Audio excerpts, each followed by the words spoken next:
Dr. Sharma again. Welcome back to my video series. This is the part 4 of the recording of transaction. In this fourth part, we are going to talk about the unadjusted trial balance and its use to locate errors. So first, let's understand what is a trial balance. According to double entry system of accounting, each debit must be followed by a corresponding equal amount credit entry, which essentially means that if an individual debit must be equal to an individual credit entry, then the total entries must be equal to the total of credit entries. So that's the fundamental logic of looking at the duality concept or the double entry system. So now to check whether all debit entries have the equal and corresponding credit entries, we prepare a statement which is known as a trial balance. So essentially we are preparing the trial balance to check the arithmetical accuracy of the entries that we have made. The individual debit must be equal to individual credit. So therefore the total debit must be equal to the total credit. If they are not equal, then there could be some errors. Now, the objective of preparing a trial balance is to establish arithmetical accuracy of accounting up to the point. Now, why we're using the phrase up to the point? Because we prepared three different trial balances. So, the first trial balance is the unadjusted trial balance. So the unadjusted trial balance is prepared once we finish the general posting of the journals. Second is the adjusted trial balance that is prepared after we have completed the adjustments and the adjusting entries are posted. So first checkpoint is the unadjusted trial balance, the second checkpoint is the adjusted, and the last one is the post closing trial balance. So these are the trial balances we prepare, and each of them are trying to establish the arithmetical accuracy of accounting up to the point when we are preparing those trial balances.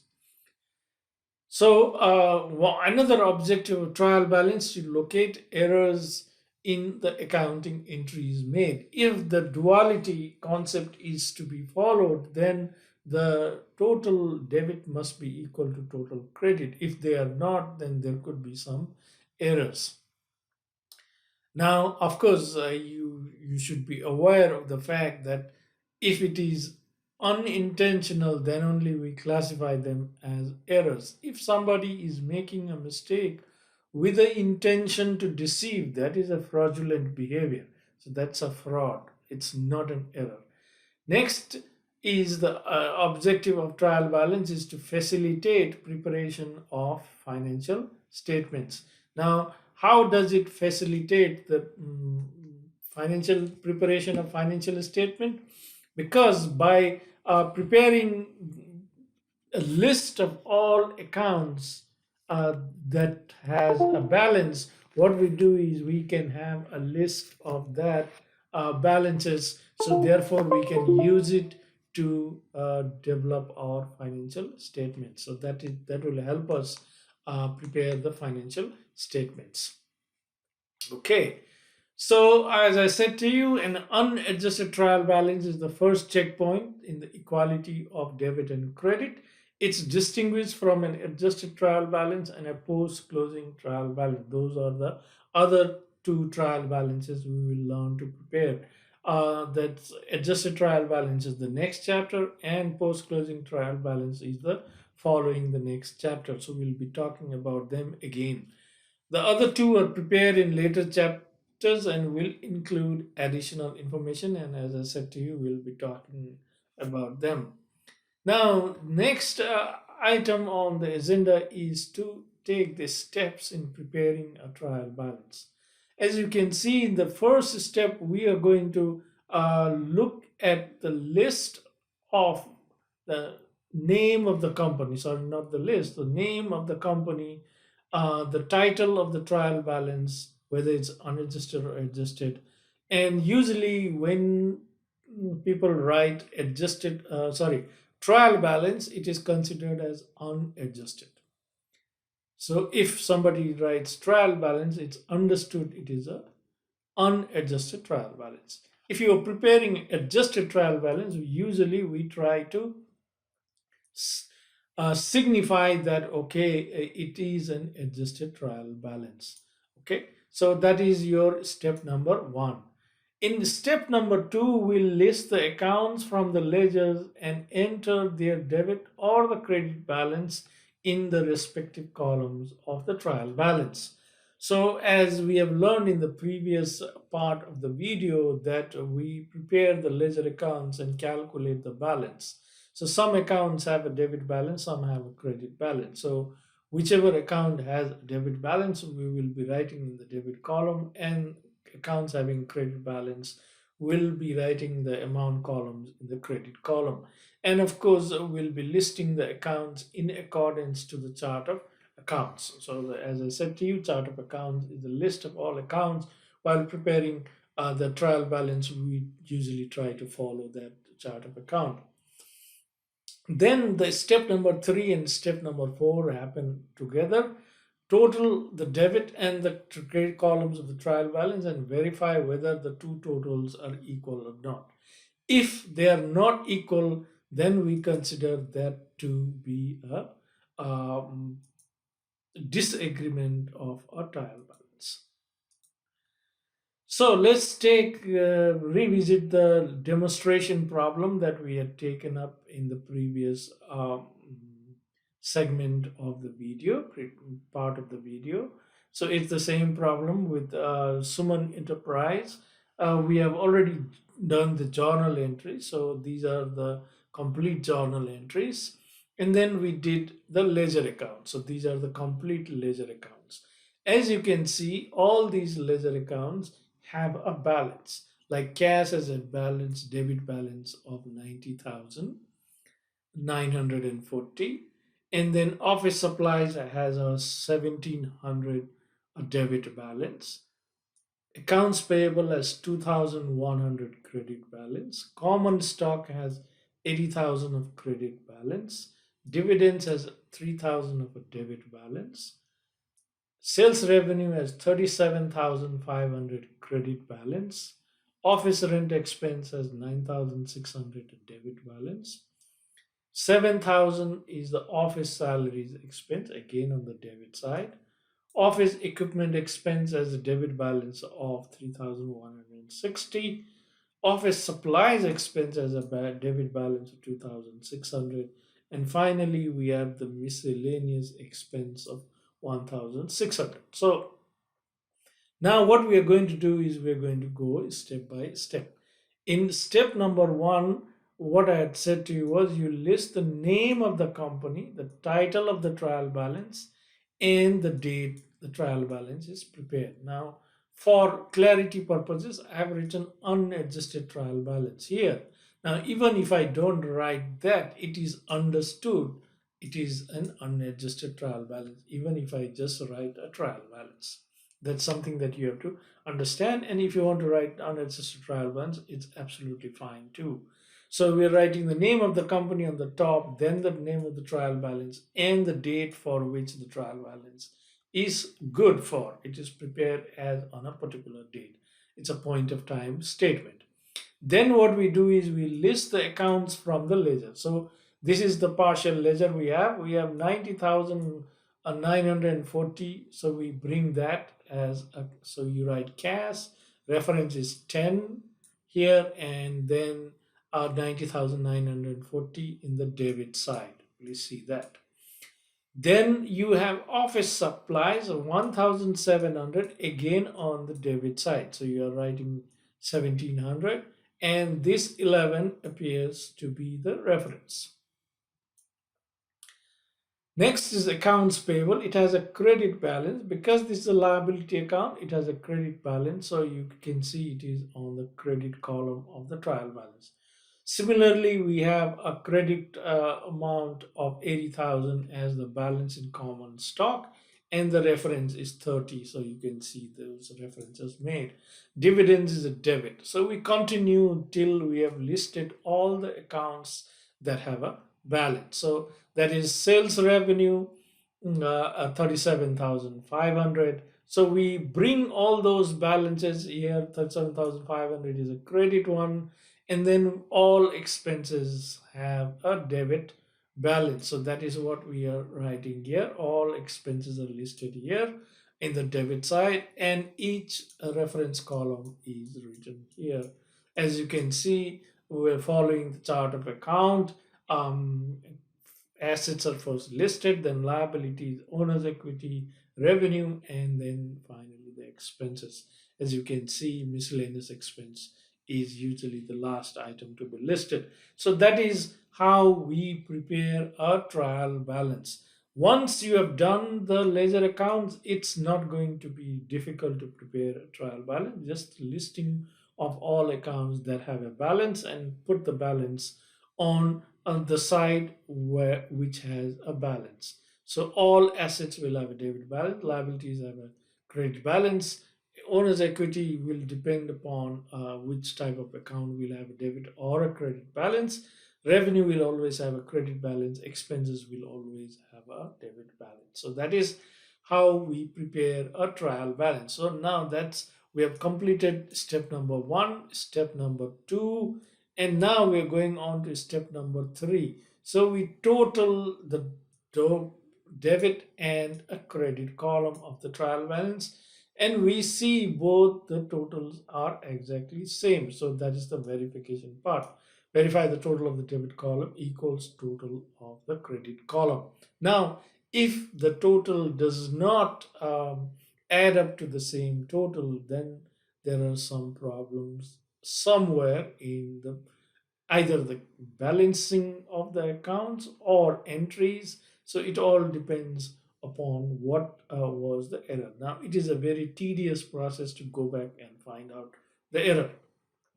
Now if the two totals do not add up together, that is known as the disagreement of a trial balance. The state wherein the totals of the debit and the credit column of a trial balance are not the same, it is known as a disagreement of a trial balance. So the trial balance total have not disagreed, have disagreed. So that means there is a disagreement between a debit total and a credit total when they are not equal. It's usually because of some errors that have been made either while journalizing or posting to the ledgers. Now, these are some of the errors that are possible. So, again, to highlight that unintentional errors are mistakes, and then intentional are to be considered as fraud, and this is a different level altogether. Law enforcement could be involved, or you could even invite a forensic accountant to have a look at your books of accounts if you suspect there is a fraud. But if there is an error, we try to find out what kind of error it is, and then we try to rectify that error. So, one type of error is the error of principle. These errors occur whenever there is a violation of fundamental principle of accounting. So, when the gap is not followed thoroughly or in true spirit, then it is considered as an error of principle.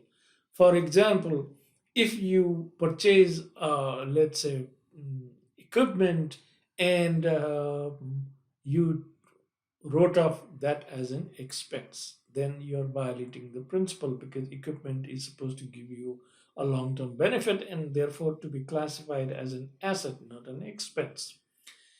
Next would be error of omission, as the word suggests. Omission means you have completely or partially omitted to record in the books of accounts.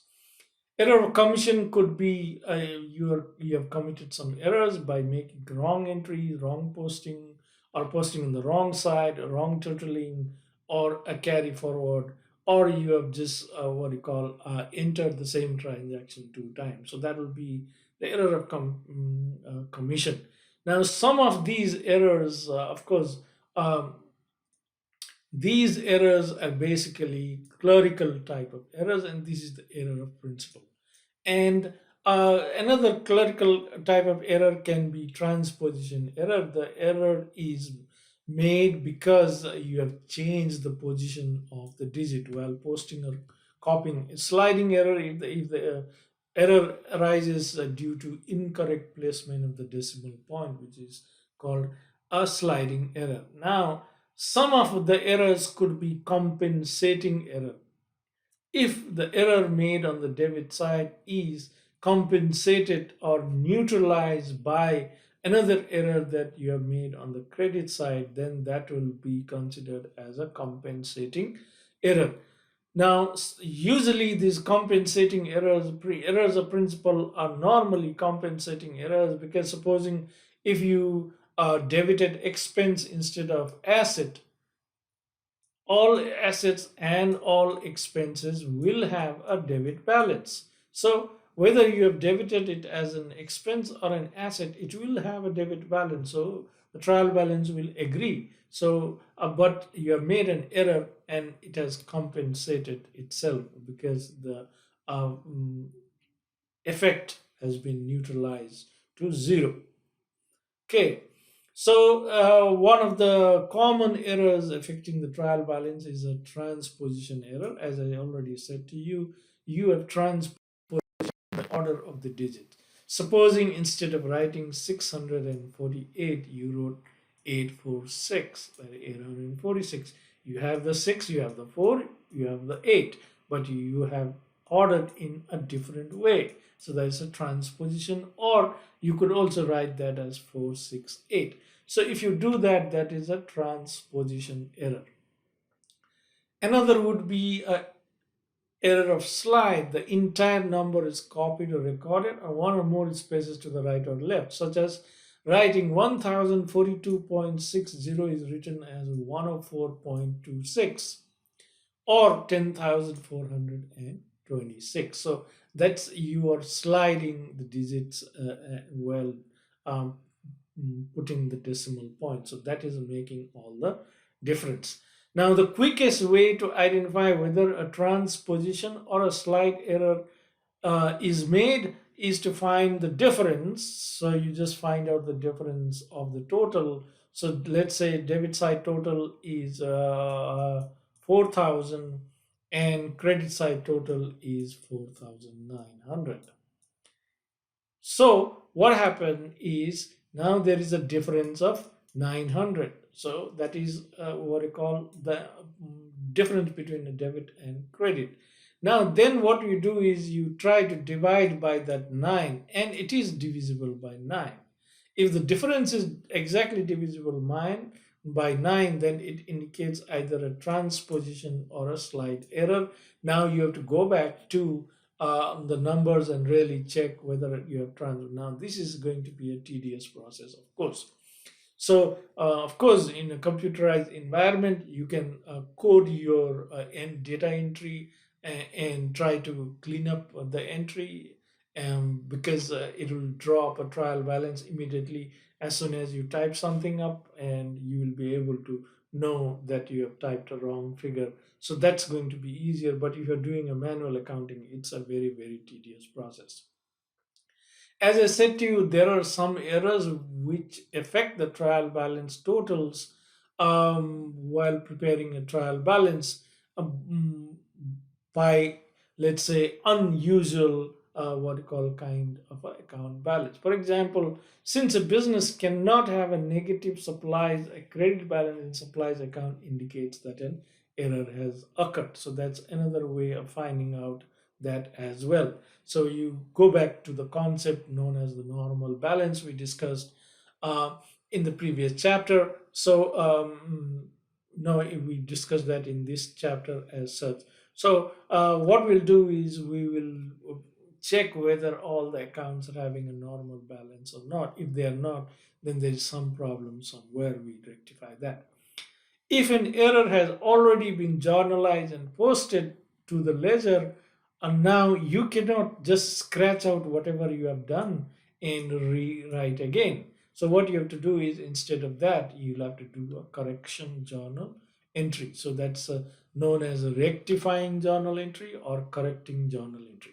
The words are interchangeably used. The British like rectification, and we like correcting journal entry. Supposing, let's assume that on June 5, a $10,000 purchase of equipment was made on cash, and it was incorrectly journalized and posted as a debit to office expense. Now, this is a principal error of principle, because your purchase of office equipment, that's an asset, you're supposed to debit to the asset, because asset will be carried forward and depreciated. Now, if you charge the expense, you're going to reduce the income and therefore maybe paying less amount of tax. And on at the same time, if you don't show 10,000 assets, that means your financial position will be shown as weaker than what it was. So there are plus and minus of doing that, but matter of the fact is that we have violated the gap. So generally accepted accounting principles, and we have to make an correction of that. So the error was discovered on June 30. Before making the correcting entry, the journal entry that was made in error is compared with the entry that should have been made. So that's a three-step process. So by comparing these two journal entries, the corrected journal entry can be determined. So first step is what was done. So that is the error. Office expenses was debited instead of debiting office equipment. So what was done was office expenses was debited, wrongly debited, of course, rightly credited to cash. So there is no problem with that. What should have been done? Office equipment should have been debited. So the cash has been correctly credited, so we don't have any problem with that. But we have a problem with wrong debit to office expense. So if you have a wrong debit to it, the way to cancel that out is to credit it. So we credit that office expense, and office equipment was supposed to be debited. I did not debit it, so now I would do the debit. That's why I debit office equipment and credit the office expense. So that will nullify the error that was made. So, okay, so that's a error correction once we have identified the error and we are able to make that correction. Sometimes it is possible that we found a difference in the total trial balance has not agreed, let's say with $1,200, and then we cannot find what was the error. So I'm in a hurry to close my books of accounts. So what I will do is I will use a dummy account known as suspense account. So debit side is 5,000 and credit side is only 3,800. So what I'll do is I will add that 1,200 on the credit side and use that as a suspense account, which means a suspense account can have both a debit balance as well as credit balance. Now, suspense account is called a dummy account because it is not open um, because of a transaction, but just for a convenience. So that is why it's not based on a real fact of transaction. So that's why we call it as a dummy account. Now, there are other dummy accounts that we'll be revisiting. One is the income summary account. We use it to close our books of accounts. So the system of transferring the difference in the trial balance, of course, is almost gone out of practice because of computerized accounting system. Simply because you can find out that you've made an error as soon as you have made an error. If you're careful about it, you will not have to use the suspense account. So if you have to use the suspense account, then you can still do it, but it has become out of practice. So you don't see a discussion of suspense account in many of the books as such. Okay, so that was the suspense account, and that was about the trial balance. So let's just uh, test the knowledge, and then we wind up the lesson for the trial balance. So now the first is a trial balance is prepared for what? So that is the question. Trial balance is prepared to prove there were no errors made As I said to you, we cannot prove there are no errors were made because sometimes compensating errors could be made, and discover errors that affect the equality.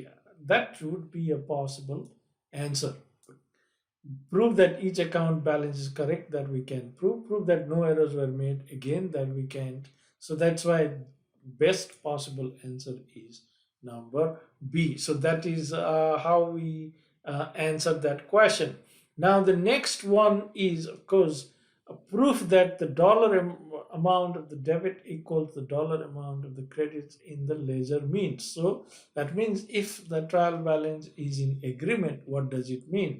All of the information from journal was correctly transferred to ledger. We can say that all accounts have their correct balance in the ledger. No, we can say that as well. Only that the debit dollar amounts equal the credit dollar. That we can say definitely. So that is going to be your answer. Number C is going to be your answer. Only the journal is accurate, ledger may be inaccurate. That also I can say with the disagreement or agreement of the trial balance. So that is number C is going to be the correct answer. Which of the following mistakes will a trial balance most likely detect? Now, a transaction is not journalized. If you leave out the transaction, it will not go to the a ledger, so therefore that is not the correct answer. A debit balance is recorded as a credit balance. Now, that is a possible answer. Okay, we will just take the other. A journal entry is posted twice. Now, of course, that if it is posted twice, that means the effect will be neutralized. Incorrect amounts are used in journalizing or posting. So if you have done that, then journals will be carried forward to posting. So we won't basically know. Failure to record a transaction from the source document. That one, of course, definitely no, because you leave out the entire transaction, so it will not be captured in a journal or a ledger. So the best possible answer is B. So that is how we will understand about the journals, ledgers, and the trial balance now.